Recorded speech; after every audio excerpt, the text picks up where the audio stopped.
So, refer to this problem. There is a spring in its natural state, unelongated state, and there is a mass attached to one end of the spring and is originally at rest. At one end of the spring, there is a variable force F applied upwards, and the system is released in a gravitational force field. It is found that the mass m at an instant of time t has an acceleration given by g minus alpha t. The value of alpha is given to be 1 meter per second cube. We want to be able to find the velocity of the end p as a function of time. This is what the problem is all about. Now, if I have knowledge of the acceleration of the mass m as a function of time, then very clearly I can find the velocity of the mass m as a function of time. Yes or no? Right? V prime is the velocity of the mass m at an instant of time t. Now, this a could be written as d dt of v prime. So, this a is d dt of v prime. Yes or no? Right? Now, this would give us an opportunity to at least obtain the velocity of this mass at various instants of time. So, very clearly, dv prime is g minus t dt.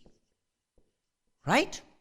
Now, when you integrate, at t equal to 0, v prime was 0. At t equal to t, let's say v prime became some v prime. Right? Now, this very clearly means that v prime, the velocity of the mass m, at t equal to t is like gt minus t square by 2. gt minus t square by 2. How about it? Right? One thing. Now, my objective is to find the velocity of the end p, v, as a function of time. Look at the free body diagram of the mass m. Look at the free body diagram of the mass m at an instant t. What are the various forces acting on the mass m? We will assume that the elongation of the spring at an instant of time t is x. X is a function of time, the elongation in the spring. So, at this instant of time, the spring is elongated by an amount x over and above its natural length. What are the forces acting on the mass m? There is mg downwards, there is kx upwards. Yes or no? Right? Now, given this, let me write down the equation of motion of this mass m. The equation of motion of this mass m is mg minus kx, the net downward force, right? The spring force is kx upwards, as you can see. That must be equal to mass into acceleration given as a function of time.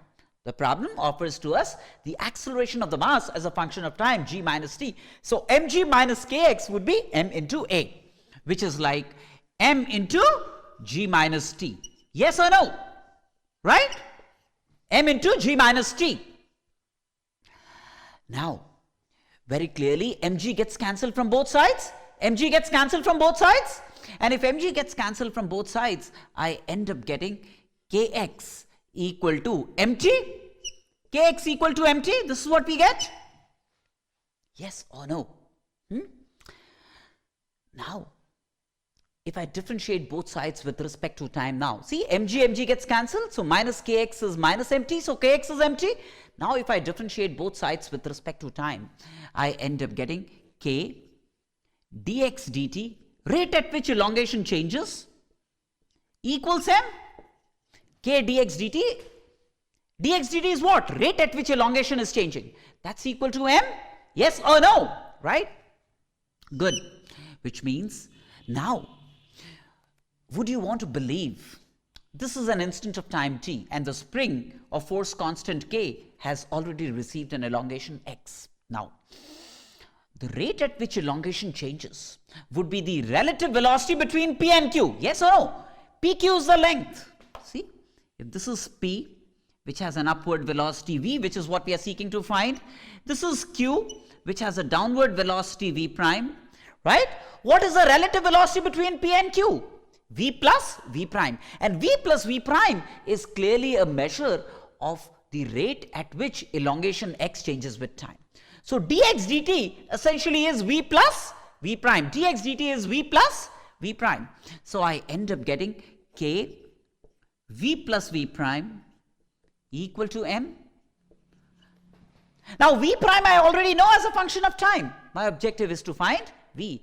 We are done, because very clearly V then becomes M by K minus V prime. M by K minus V prime from this equation. V becomes M by K minus V prime. What's V prime? V prime is this. So this then is M by K minus GT plus T square by 2. Plus T squared by 2. That's the answer. So you would see that option A for this problem stands good. Alpha is given to be 1 and option A stands in good faith. So now if I have to just make a small remark on the problem, whether it was easy or difficult, you realize that there was nothing exotic about the problem. But then for sure, it was just a bunch of mixed things, and you had to learn how to sieve them apart at birth. And if you learned how to sieve them apart at birth, then you're all in place. So keep your mental nerves intact. Problems that appear in this exam are not difficult, but they sometimes just look different. That's the whole idea. And if you can keep your nerves when you encounter a problem that just looks different, then you're all set. Yes or no? Right? You feel comfortable with whatever I've communicated? Right. So this problem certainly was within reach. It wasn't a difficult problem, but it was a different problem. Maybe not one of those regular textbook problems, but for sure it involved concepts that were benign and simple. Very shortly, catch you with the next problem. Bye-bye. Problem, which is a very typical mechanical situation. We're given a rod P with a ring at the end, small ring at the end. The rod P is of length 1 meter, and there is a rod Q, a longer rod Q, which passes through the ring at C, right? And the rod Q is known to be hinged about P. The rod Q is known to be hinged about B. It can swivel this way. And correspondingly, the rod P, which is of 1 meter length, will also rotate in a plane, in the same plane, and again it's hinged at A. It will rotate about A.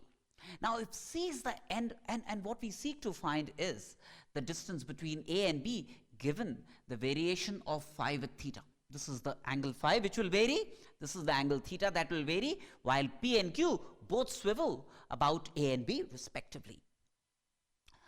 Now, given this variation of phi with theta, we want to be able to find the distance between points A and B. Now, realize that C is one end of the rod P of length 1 meter. And it's fixed at A. It's fixed at A. Very clearly, the end C will move in a circle centered at A and of radius 1 meter. The end C will move in a circle of radius 1 meter centered at A. So the locus of C, while both the rods swivel, the locus of C, the locus of the end C is a circle centered at A and of radius 1 meter. Clear? Now you see, say at some instant of time the rod Q makes an angle phi, right? Then C could have had two positions. This could be one position of C, this could be the other position of C, the end of the rod P, right? This position of C will give me one value of theta, and this position of C would give me another value of theta. That means in general, for a given phi, you're going to see two values of theta, which is what you see in the diagram, right? Now, evidently, this phi would become a maximum. This phi would become a maximum if this rod Q becomes a tangent to the circle, isn't it? This phi would reach its greatest value when the rod becomes a tangent to the circle. That means this would be the case when this phi would have become a maximum. And when has phi become a maximum? When theta becomes 60 degrees, right? So when this angle is 60 degrees, phi is phi max. Yes or no, right? Now, of course, the problem is very simple. This is 60 degrees, this is 90 degrees. Very clearly, AB, the distance between the two fixed points, is 1 sec 60 degrees. 1 sec 60 degrees, which is clearly 2 meters. The distance between A and B is 2 meters. Would you call this problem difficult? It might give a difficult appearance. Once again, it might give a difficult appearance. But if you mentally get used to encountering different problems, then, it will not look like a difficult problem at all. So it's all about getting mentally conditioned to situations that look different. So this is one instance. Thank you so much. We'll catch you in some time. Bye-bye. So another problem. We have a system as shown. We have a tank of length 4 meters, of height 4 meters. And it's filled with liquid of density rho. This is a liquid of density rho. And the mass of the liquid is 5 kgs. Except for a portion of this volume, which is occupied by a sphere, this sphere, which is occupied by a sphere whose density is 2 rho and the mass of the sphere is 2 kgs. P is the bottom of this tank. Now for this system comprising the mass of the liquid and the sphere, we want to be able to compute the height of the center of mass above P. This is what we want to be able to do, right? Now, realize that this sphere of density 2 rho and mass 2 kgs could be looked upon as a sphere in the same volume. If I had liquid of density rho, then its mass would be 1 kg, half the mass? Yes or no? This total density is 2 rho. If I had imagined this to be density rho, synonymous with the density of the liquid, then the mass of this volume would have been half the mass of the sphere. That means it would have been 1 kilogram. This would have been 1 kilogram, the mass of the sphere, plus another 1 kg placed at the center of the sphere. Another point mass of 1 kg placed at the center of the sphere. Yes or no?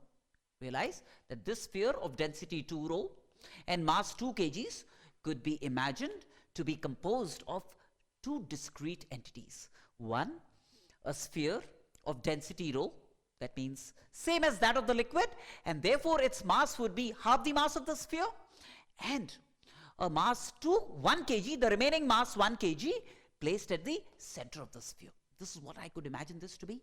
Yes or no? Now, what I then do is, this part I take and plug it here, and I plug it here, which gives me a uniform liquid. This entire tank, right? If this portion is replaced by this, then this entire tank would be a liquid of density rho,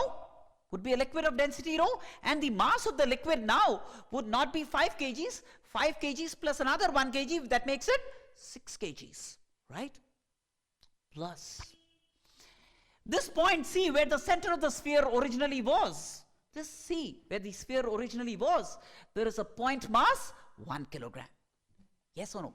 So this sphere has been replaced by 2 things. One, that completely flushes with the volume of the liquid, right? Plus a point mass 1 kg at the center of the sphere.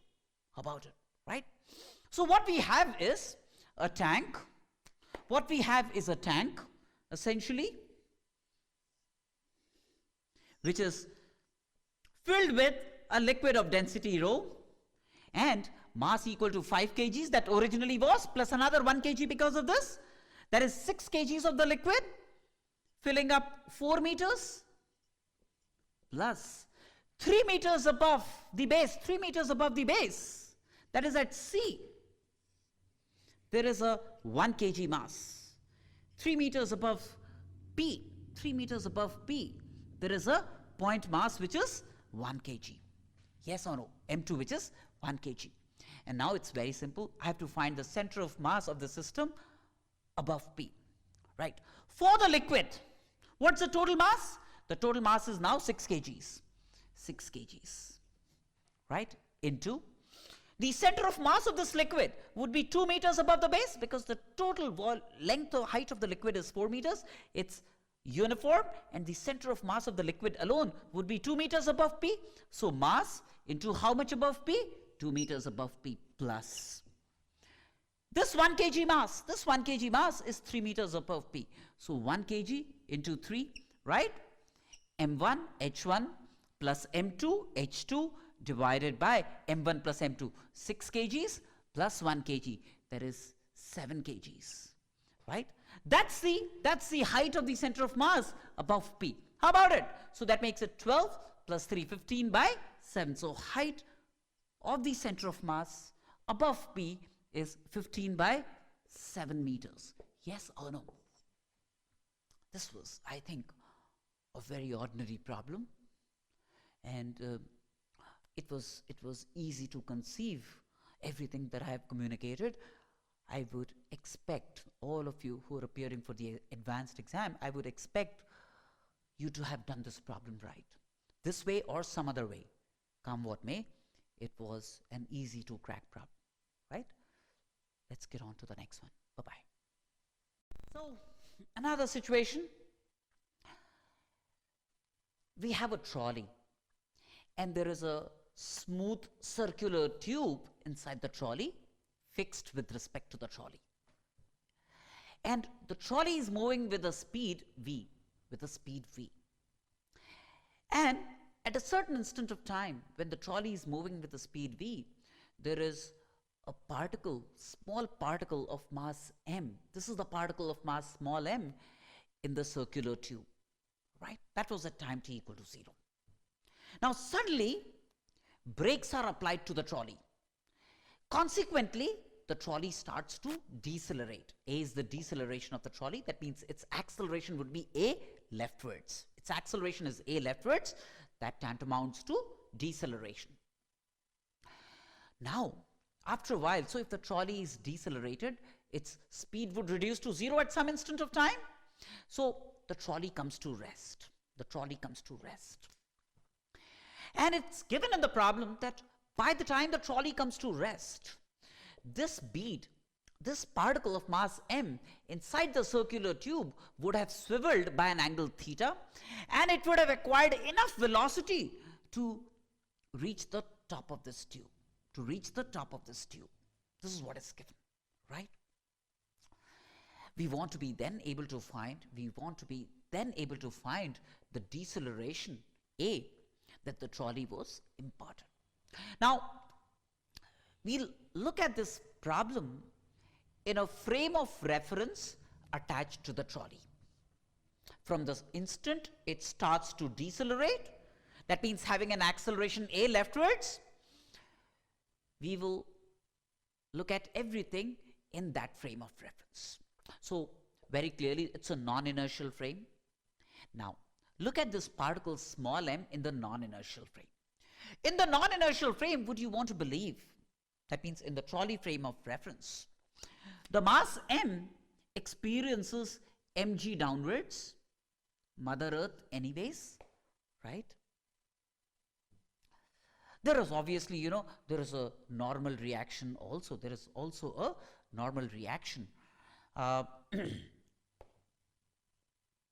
from the circular tube. There is a force that the circular tube exerts.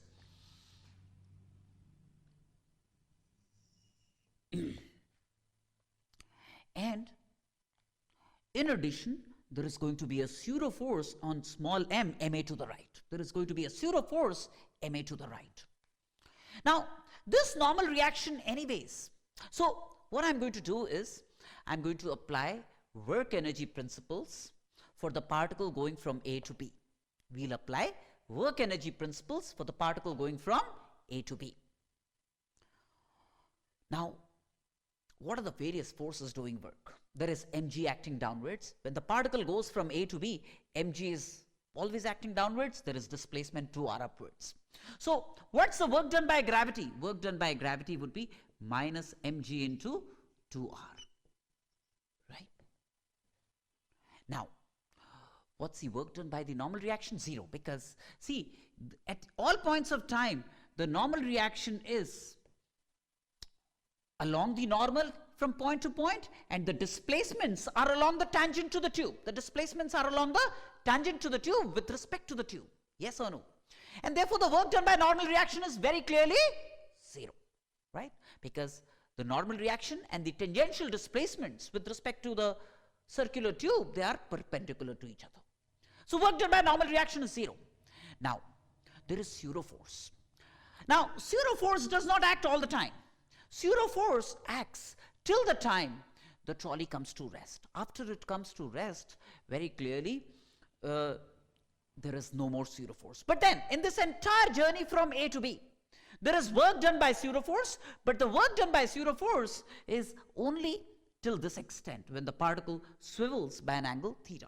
Now, pseudo force is acting horizontally, ma to the right, and in the direction of the pseudo force, there is displacement. When the particle goes from A to B, A to E, the pseudo force has acted to the right, and the displacement in the direction of the pseudo force is dE, which is r sine theta. So, what's the work done by the pseudo force? ma into r sine theta is the work done by the pseudo force. So, ma into r sine theta, that's the work done by the pseudo force. Right? And from E to B, there is no more pseudo force. The whole system has come, the trolley has come to rest. There is no more acceleration. There is no more retardation. And therefore, E to B, there is no more pseudo force. Right? So, from A to E, this is the work done by pseudo force. From E to B, the pseudo force does no work. So, in all, from A to B, this is the total work done by the pseudo force. And that must be change in kinetic energy with respect to the trolley. Initially, at this instant, right, at time t equal to 0, this particle also had a velocity v. What is its kinetic energy with respect to the trolley? 0. Initial kinetic energy with respect to the trolley is 0. Finally, when it just about reaches the topmost point B, the trolley is at rest, and the particle is also at rest. Again, the kinetic energy of the particle with respect to the trolley once again is 0. The kinetic energy in the trolley frame of reference for the particle reaching B is 0. So, 0 kinetic energy with respect to the trolley at A, 0 kinetic energy at the topmost point B with respect to the trolley in the trolley frame of reference. This is the total work done in the trolley frame of reference. This is gravity, this is pseudo force, and this must be total change in kinetic energy with respect to the trolley, final minus initial. Final is 0, initial is 0, difference is 0. Yes or no? This gives me very clearly a direct access to the retardation A produced or imparted to the trolley. A then very clearly, as you can see, is 2g by sine theta. A is very clearly 2g by sine theta. How about it? Make sense? All right. Let's move on to the next problem. Bye-bye. So this one problem on thermodynamics. Thermodynamics is always an easy to crack situation, and this one is no exception. So this one problem is about 4 moles of hydrogen at a temperature of 500 Kelvin. Out of this, 1 mole of hydrogen dissociates into atoms. 1 mole of hydrogen, when it's dissociating into hydrogen atoms, it is producing 2 moles of hydrogen atoms, right? Which is monoatomic, right? And the remaining 3 moles are remaining hydrogen, right? The dissociation energy involved in this is given to be 2000 calories. And the temperature subsequently of this mixture is found to be 100 T, and we want to be able to obtain the value of T. Yes or no? Right? Now this is about equating. The whole process is carried out under adiabatic conditions. So if it's carried out under adiabatic conditions, you would expect that the total internal energy of the system will remain preserved. Yes or no? Right? Now, what's the total internal energy originally? The total internal energy originally is 500, that is the temperature, into number of moles 4, into CV, which is 5R/2 for a diatomic gas. R is given to be 2 calories per mole per degree Kelvin, so this will become 5. Yes. These many calories is the total internal energy initially. Where all does it get delegated? Into 2 moles of hydrogen atom with CV equal to 3 and temperature equal to 100 T, right? Plus 3 moles of hydrogen, 3 moles of hydrogen into CV, which is 5 into temperature 100 T. That's the internal energy of this hydrogen, right? Hydrogen gas.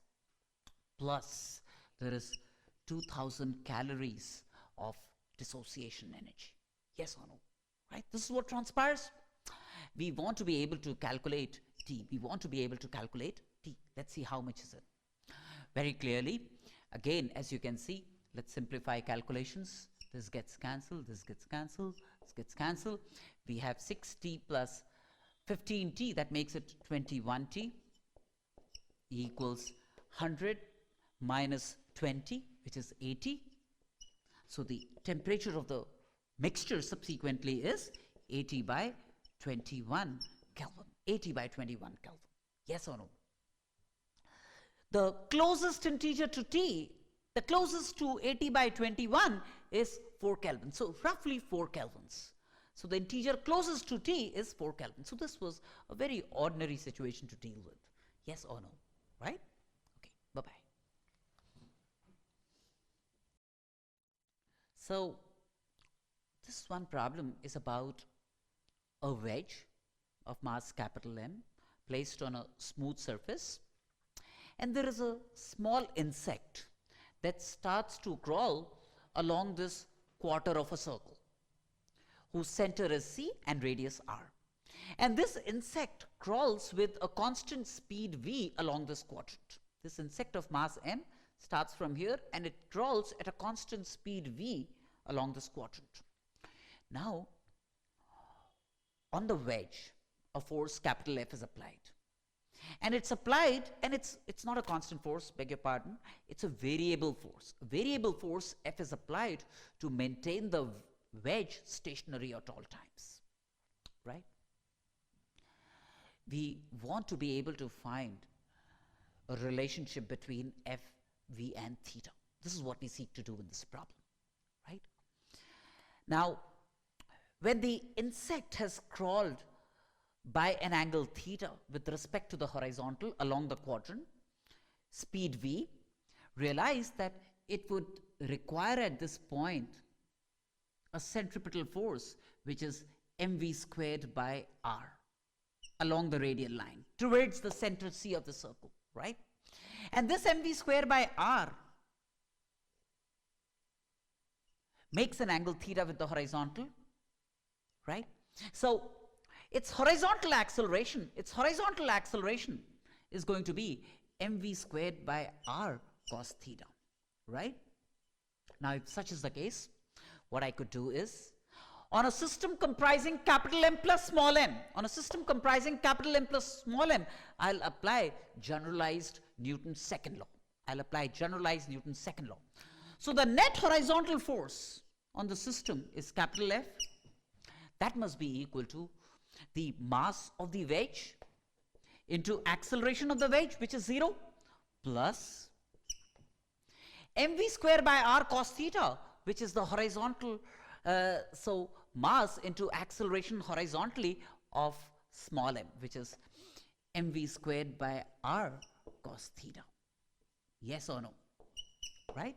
So mass into acceleration horizontal of capital M, mass into horizontal acceleration of the insect. V square by r cos theta is the horizontal acceleration of the insect. Yes or no? And that gives me very clearly F equal to mv squared by r cos theta.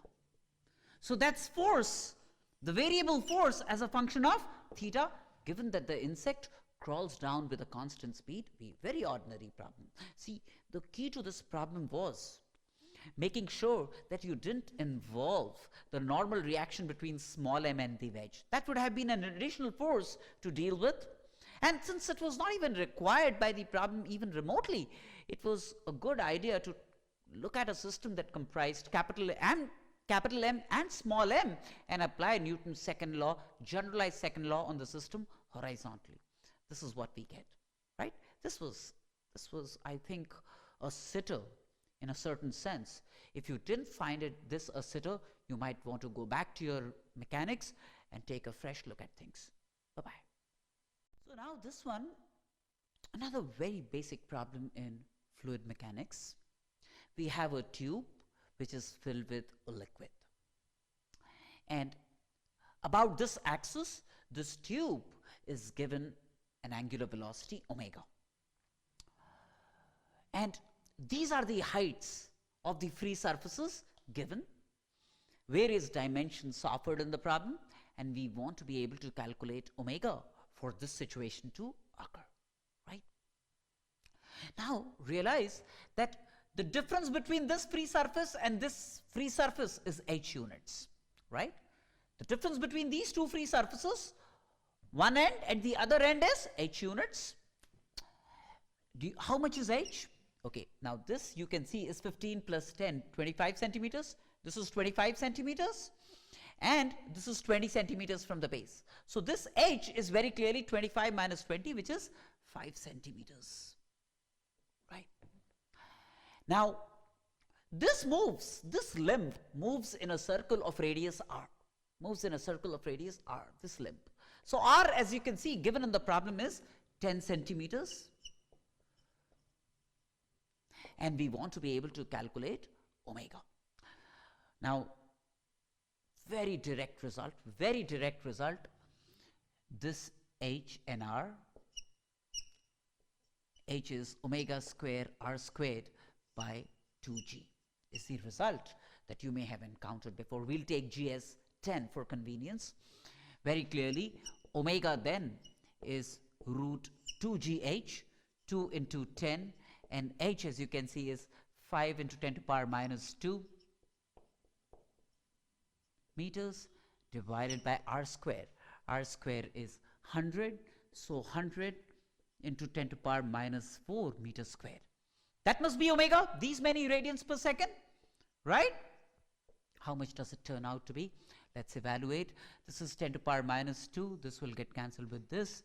So 10, 10, 100. So that makes it 10 radians per second is the angular velocity. Now this, for sure, 100% a sitter for everyone who's ever read fluid mechanics. If you do not know this, again go back to the regular textbook and figure out what happens when a U-tube is rotated about a certain axis.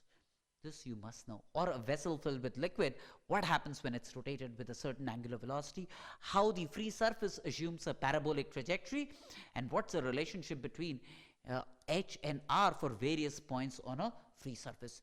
It is imperative, it is important that you know that result verbatim. This is that result, but get into the proof of that result so that any variation, any deviation around this could be independently handled in an exam-like situation.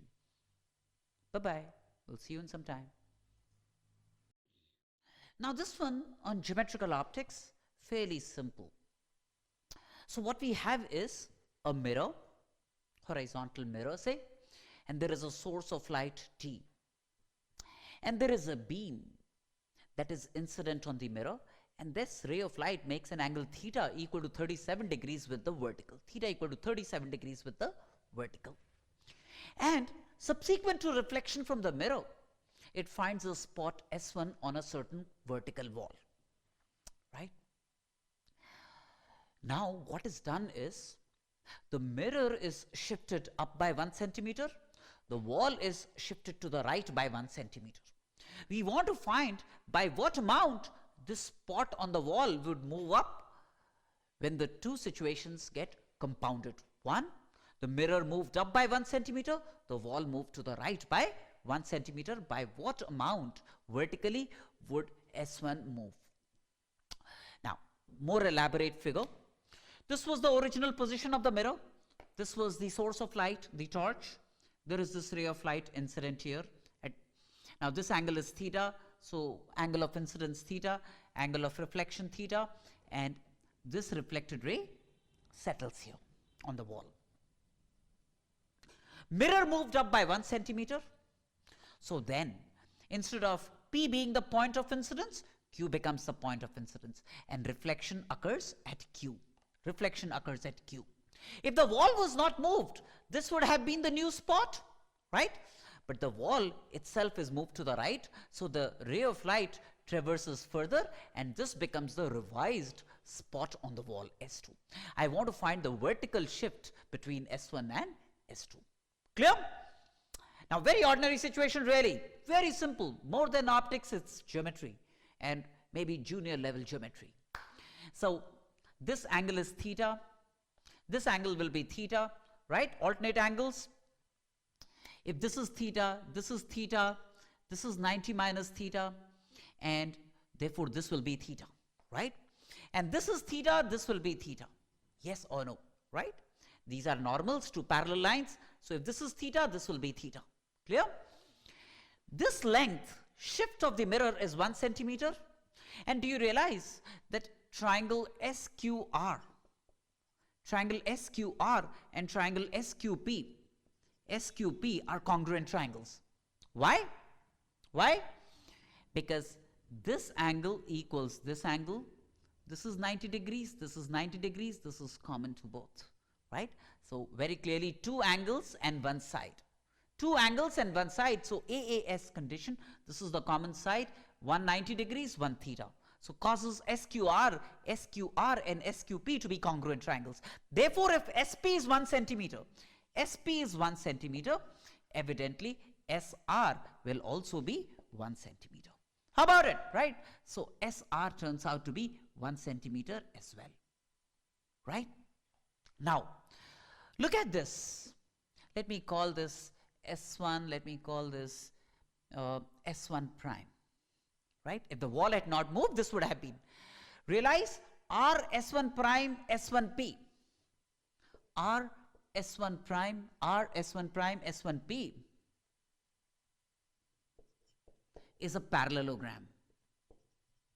Evidently, you know, this reflected ray and this reflected ray from both positions of the mirror would be parallel to each other, and this is parallel to the wall, right? The normal is parallel to the wall. So this is very clearly a parallelogram.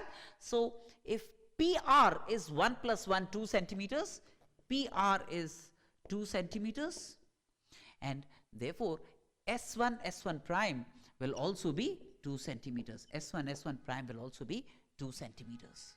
Clear? This is 2 centimeters. Now, so there is already a vertical shift, 2 centimeters. Now there is an additional vertical shift, which is this. So the net vertical shift from S1 to S2 would be this 2 centimeters plus this additional amount. Now, this length is 1 centimeter. So this height, H you can see would be 1 cot theta.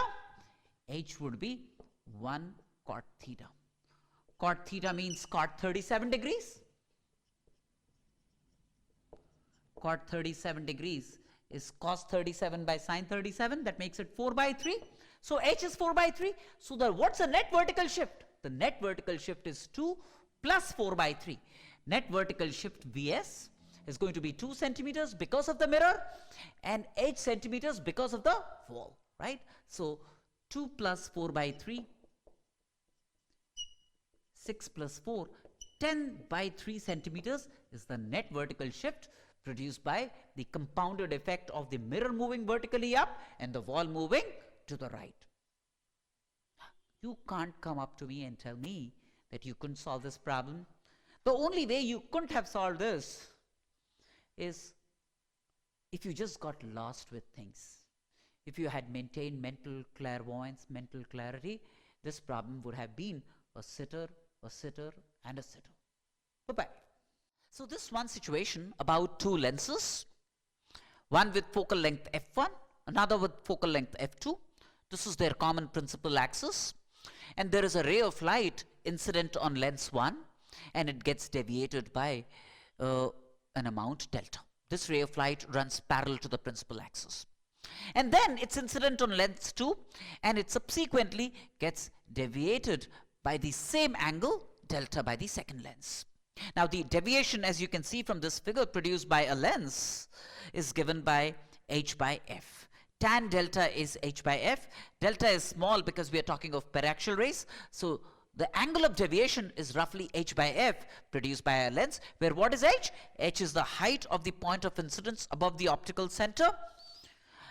That means distance from the principal axis divided by the focal length of the lens. Now in this case, we need to check whether f1 is more than f2 or f1 is less than f2. Now the deviation very clearly produced by both lenses is the same. What's the deviation produced by this lens? It's h1 by f1. What's the deviation produced by this lens? h2 by f2. Yes or no? Right? So this gives us f1 by f2 is h1 by h2. f1 by f2 is h1 by h2, and very clearly if h1 is more than h2, as you can see, h1 is more than h2, that means this is greater than 1. Evidently f1 has to be more than f2. f1 has to be more than f2. So the focal length of this lens is more than the focal length of this lens. Simple, right? Right then, we'll catch you in a little while. Bye-bye. For you, really plain and simple problem. We have a LC circuit, inductor capacitor circuit, and the charge on the capacitor is related to current in the electrical circuit in the inductor, and is given by Q square by 2C is half Li squared for a certain situation, right? We want to find the time period of oscillation of this electrical circuit. Now, evidently, omega, the angular frequency of oscillation of the electrical circuit, is given by 1 by root LC. That's the angular frequency of oscillation of the electrical circuit. Can I find LC from this? Yes. What is LC? LC, as you can see from this circuit, is Q squared by I squared. Right? That's LC. Therefore, 1 by root LC, as you can see, is going to be I by Q. I by Q, current by charge. That's the angular frequency of oscillation of the circuit. And the time period then is going to be given by time period of oscillation of the electrical circuit is 2 pi by omega, which is 2 pi Q by I. That's the answer, right? And certainly, I expected everyone to be able to do this problem, right? I'm assuming you've got it right, and I hope it makes sense to you. Bye-bye. Catch you in a little while. So this next problem is based on thermal expansion. We have a rod of length L at a certain temperature, and the coefficient of linear expansion for this rod is given as 10 to the power minus 3 per degree centigrade. Now,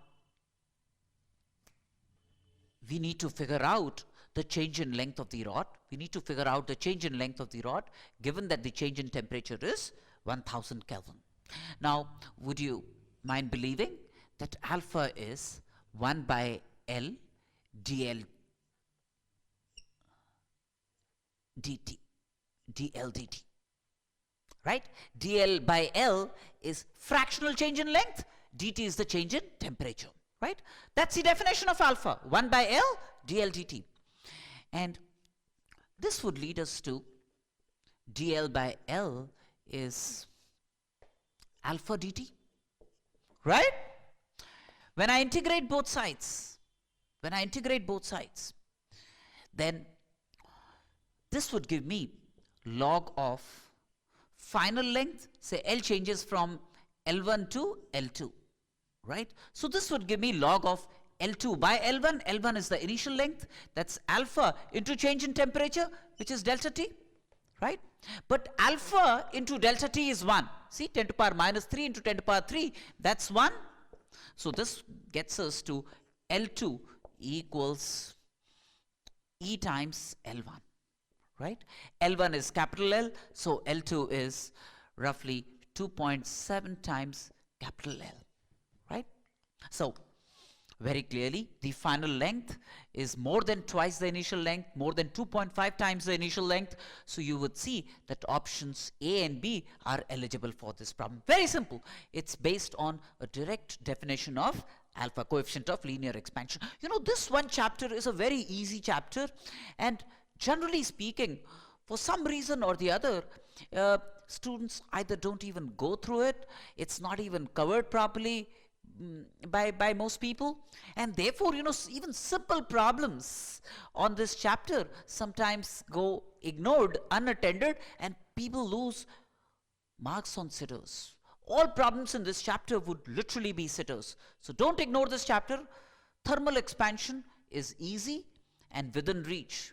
So this is low-hanging fruit, and you must make sure that you read up this chapter properly. Even if you go through some simple examples of this chapter, that would suffice. Trust me, in these many decades, I have never encountered any exotic problem on this chapter appearing in any exam. So therefore, take advantage of this fact and get set. Thank you. Bye-bye. So this one problem is about a model of an injection, and there is an orifice at the end of the injection, and a force F is applied, on this piston, so that water is or whatever liquid there is ejected with a velocity v, right? And the entire experiment is performed in gravity-free space. We need to check the following options. The first option is the force would be proportional to v squared, the square of the velocity of a flux. The power required is going to be proportional to v cubed. We need to check this. Time taken to empty the tank will be proportional to v to power minus 1, and work done by this force will be proportional to v square. We need to check all of this, right? Now, very simple. Applying Bernoulli's theorem across the top of this surface, that means this free surface, and at the exit, and both are at atmospheric pressure. So then the difference in pressures between this point and the exit is only F by A prime. A prime is the area of cross section of the piston. F by A prime. I'm applying Bernoulli's theorem between this free surface and this exit, right? Both are at the same pressure. The only difference in pressures at this point is the pressure because of the force F applied on the top of the piston, plus half rho is the density of the liquid, and v prime squared, and that must be equal to the same thing here, half rho v squared. The G term is not present, gravitational G, because it's a gravity-free space. So there is no potential difference between this topmost point and the point 2. Now again, owing to continuity principles, if v prime is the velocity with which this falls down and A prime is this area of cross section, then from continuity principles, A prime V prime must be equal to A into V. And it's given that this A is much smaller compared to A prime, and therefore V is much larger compared to V prime, right? The velocity with which this piston falls down is much smaller compared to the velocity of a flux of the liquid from the injection. And therefore, what we could do is we could ignore this term for all practical purposes. V prime is really small, and therefore it could be ignored, which then gives us F equals rho A prime by 2 into V squared. Very clearly, F is proportional to V squared. So option A is correct. The power very clearly is force into velocity. So force into V prime, actually, force into V prime, right?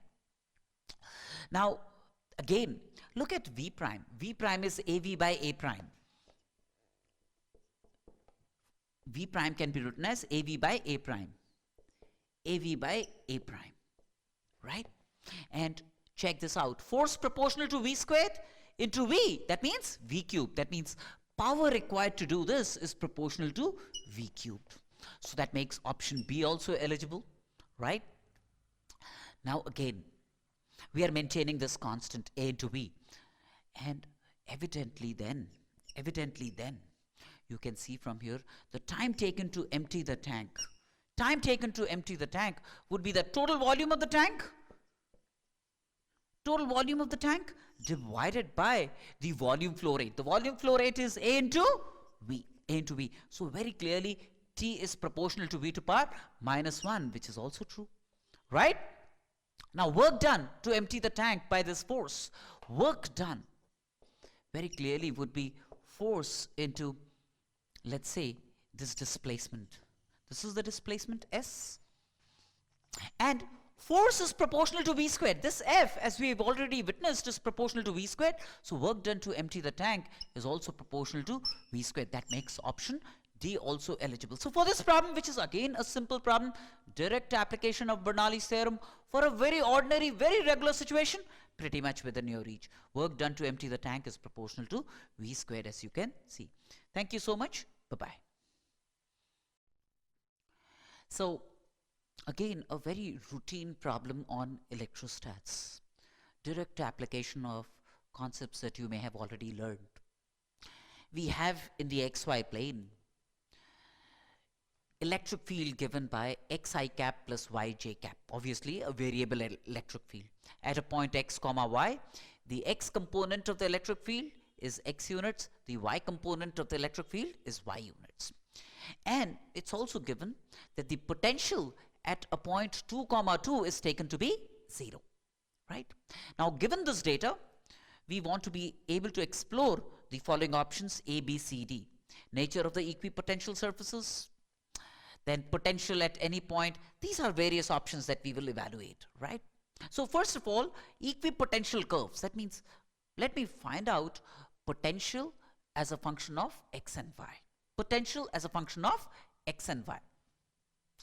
Now, if a particle is at x comma y and it is moved from x comma y to x plus dx and y plus dy under the influence of this electric field, then the work done by the electric field is going to be given by E dot, the displacement in the x direction is dxi cap, displacement in the y direction is dy j cap, right? Yes or no? And this must be from, that means, you know, I'm moving the particle from x comma y to x plus dx comma y plus dy. That means displacement in the x direction is dx, displacement in the y direction is dy. And this has resulted in change in potential dV. So work done by the electric field is negative of the change in potential, right? That's by definition of potential. Now, what does this turn out to be? E, if I plug in as xi cap plus yj cap, then this will become like a x dx on taking the dot product plus y dy, right? That's minus dv. So minus dv is x dx plus y dy, right? Let me integrate both sides. Or what you could do is, if you are comfortable with algebra of differentials, then this you could write as half of dx squared plus y squared, right? That's minus dv. On integrating both sides, I end up getting minus v is, and let's say a constant of integration, c, from both sides. That's half of x squared plus y squared. That's half of x squared plus y squared. And then this gives us an opportunity to know v as a function of x and y, potential as a function of x and y. How does one obtain the value of c? At x equal to 2, y equal to 2, v is 0. So put x equal to 2, y equal to 2, and v as 0. So you end up getting c equal to 4 plus 4, 8, 8 by 2, 4. So that gives me c equal to 4. On using this boundary condition, at x equal to 2, y equal to 2, v is 0. So I end up getting c equal to 4. 4 plus 4, 8 by 2, 4, v is 0. Right? At x equal to 2, y equal to 2, v is 0. That gives me c equal to 4 using this boundary condition. So c is 4. That gives me 4 minus v, that's the left hand side, into this 2, that's equal to x square plus y square. Yes or no? Does it make sense to you?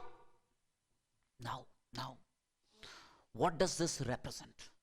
X square plus y square equal to 2 into 4 minus v for a given v. For a given v. When I talk of a given v, that means I'm talking of a set of points having the same potential, right? For a given v, the left hand side would be a constant, and x squared plus y squared equal to a constant would give me a circular regime. A circle with center 0, 0. X squared plus y squared equal to a constant will give me a circle with center 0, 0.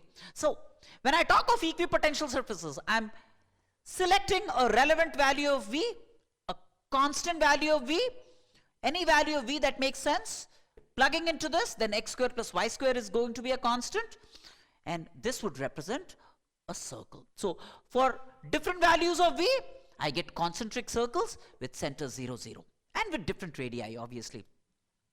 So, this option A is wrong.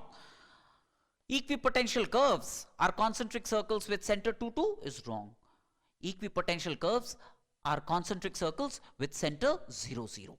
Right? So, option A is obviously ruled out. Potential at any point cannot exceed 4 units. Yes, indeed so. Indeed so. Because if v is more than 4 units, this will become a negative number, but x square plus y square cannot be negative. So you can't have real xy such that x square plus y squared is a negative number. So potential at any point cannot exceed 4 units. That's true. That's true. B is true. Work done in moving a charge q slowly from AB to BA. Work done in moving a charge q slowly from AB to BA is 0. Yes. Because AB and BA would lie on the same circle, isn't it? X square plus y squared equal to some constant, which is the equation of an equipotential curve. Equipotential curve for this description. So obviously if AB satisfies this condition, BA will also satisfy this condition. That means AB and BA lie on the same circle centered at the origin. AB and BA lie on the same circle centered at the origin, and therefore the work done in moving a charge q, a test charge q from AB to BA is 0. Same circle means same equipotential curve. That means potential difference between points AB and BA is going to be 0. So the work done is going to be 0 when I cause a test charge to move slowly from AB to BA. Yes or no? So option C is also correct. Because AB and BA belong to the same equipotential circle. Same equipotential circle. If AB satisfies this condition, BA will also satisfy this condition. So option C is correct. Right? Now, one thing that you can see is the radius of the circle, right? The radius of this equipotential circle, R, is square root of 2 into 4 minus v. Do you see that? Do you see this? Right? Very clearly, if v is increasing, R is decreasing. If v is decreasing, R is increasing. That means as the radius of the circle increases, v is decreasing. As the radius increases, v decreases in this case. Yes or no? As the radius increases, v decreases. That means as I take larger and larger concentric circles, I fall under smaller and smaller equipotential curves. Yes or no? Is that okay? Now, I need to check all points lying on the curve x plus y equal to c, where c greater than 4 have negative potential. Hey, let's see that.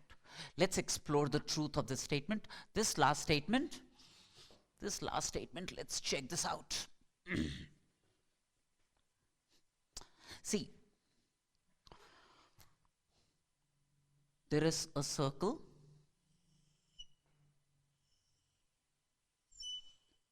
equipotential curve, and this is a circle on which 2, 2 lies. This is a circle on which 2 lies. And at this point the potential is 0. So at all points on this circle, the potential is going to be 0. Yes or no, right? That means this is a circle with V equal to 0. And if V is 0, radius, as you can see, is 2 root 2. The radius of the circle is 2 root 2. Isn't it? If V is 0, radius is 2 root 2, as you can see. Now, we are talking of a line x plus y equal to c, where c is greater than 4. Let me look at a line x plus y equal to 4. Now, x plus y equal to 4 would be a line passing through 2 comma 2. Yes or no? X plus y equal to 4 would be a line. This is a line. X plus y equal to 4 is a line passing through 2 comma 2 and is tangential to this circle centered 0 0 and passing through 2 comma 2. It's a tangent to this circle with 0 potential, right? Now, if I select a line x plus y, equal to c, where c is greater than 4, do you realize that? X plus y equal to c, where c greater than 4 will be a line parallel to x plus y equal to 4. That means for c greater than 4, I am moving further and further away.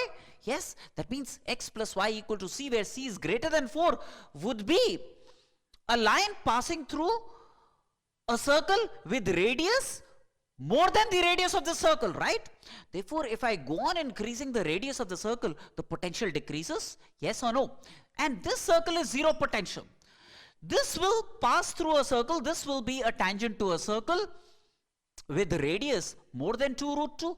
And if the radius increases, the potential decreases. Yes or no? So x plus y equal to c, where c greater than 4, if I select all points such that x plus y equal to c, where c is greater than 4, then those points will lie on circles more than the radius of the circle. That means bigger than the circle.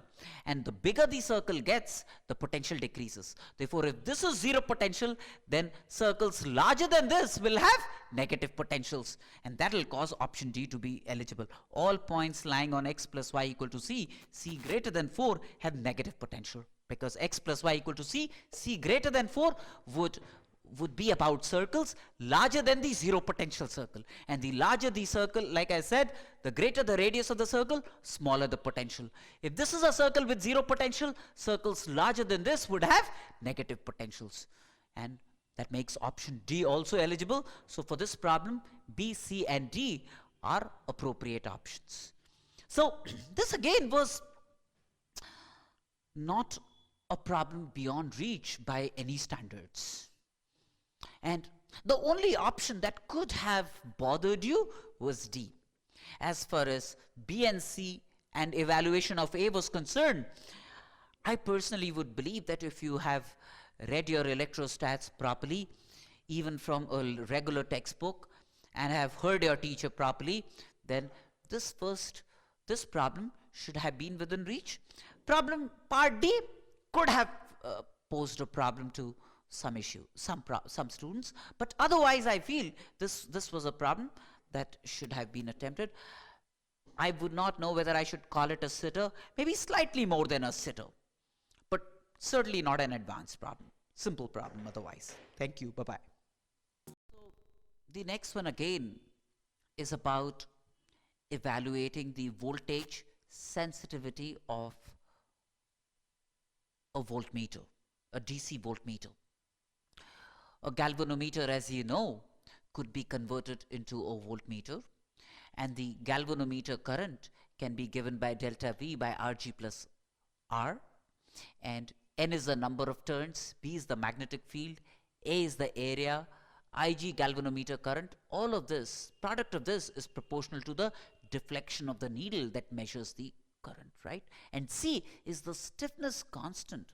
C is the stiffness constant, a torsional constant of that needle, right?